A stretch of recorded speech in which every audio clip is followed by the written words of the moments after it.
Hello, and thank you for joining my discussion on library collections and censorship. What are three reasons to have a collection policy in a library, and what are the three most essential reasons? First of all, I believe one essential reason is just for the purposes of collection development.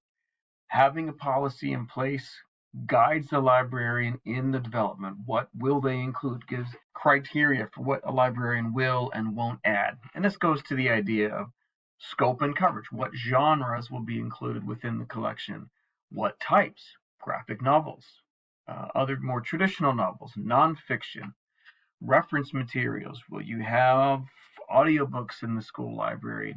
So the collection development is an important piece of that overall collection policy.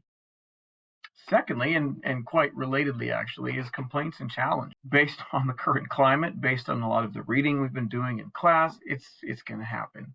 Having a collection policy in place makes clear to the librarian and anyone the reasons that books are selected, what criteria the librarian is using to make purchasing decisions. So people will know this before challenging a book. Here's why has been included within the collection in the first place. And then finally, in the case of absence and succession, having a collection policy in place makes for a smoother transition, fewer interruptions for library patrons. Obviously, there's going to be an interruption when someone new shows up, but hopefully the overall processes will remain the same, and students will still know what to expect if the librarian is out for a while, or, like I said, someone else takes over. And all of these came from the textbook, The Collection Program in Schools. These are all references from chapter 5 within that textbook. And next is an article on self-censorship. I chose an article published in 2024.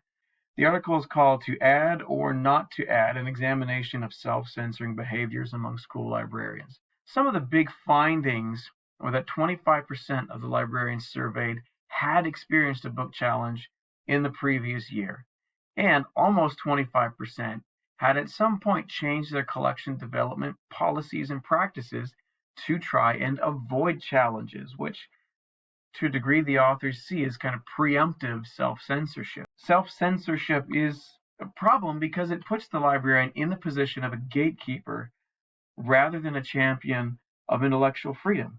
As the article points out, self-censorship is actually more dangerous than a challenge because there's not even a discussion. Nobody's even talking about the book, engaging with it, thinking critically about it.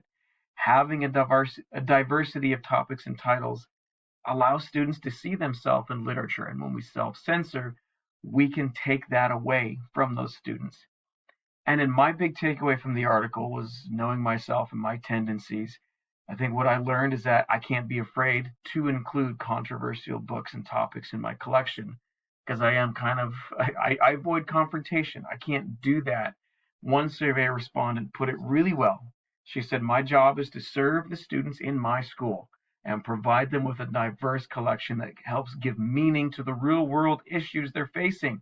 Instead of shrinking away in fear, I'm even more determined to find high quality books from many perspectives. And that's something I, as a future librarian, take from this article. I need to be brave and remember who it is that I'm serving. Finally, read an article by Todd Kyle called Children's Collection Development, Good Books or Books Kids Like. And he addressed the ongoing question of what makes a book, quote unquote, good. Is it only those with high literary merit, meeting rigorous adult-driven criteria? Well, he says good children's books will have evocative narration, well-developed themes, plausible characters, an effective plot. They're good for reading aloud. And those are all traits that appeal to kids as well as adults. So he answers the question, what makes a good book is that good books are books kids like. And for me, in my future collection development, this means if I don't include books that appeal to students, then really I've failed. I'll need to have books with high literary merit for my voracious readers, the ones who love it, some quote unquote lowbrow graphic novels for those struggling and reluctant readers, because the library is not a one size fits all kind of place.